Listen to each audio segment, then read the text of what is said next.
good day guys, and welcome to my YouTube channel. And today I'm gonna teach you how to use a stop sign. Yes, you must stop by them. I know South Africa is different, but you need to stop by them.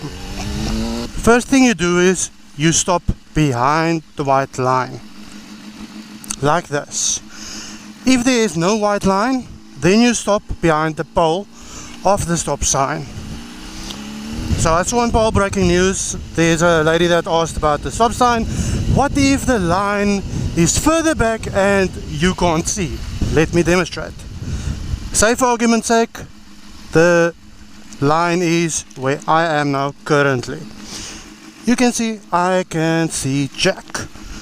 All you do is, you move slowly forward. Alright, it's to my right, it is clear. To my left, it is clear. Then you can go. As simple as that. Now I'm gonna throw in a total different scenario. What if you stop behind the white line and you can't see? Well, the same principle applies. So we're gonna stop behind the white line. I can't really see because that idiot is parking on a red line.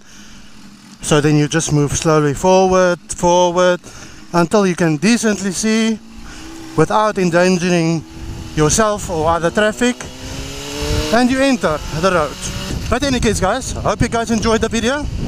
Please like, comment, subscribe, and maybe give me other ideas what to do.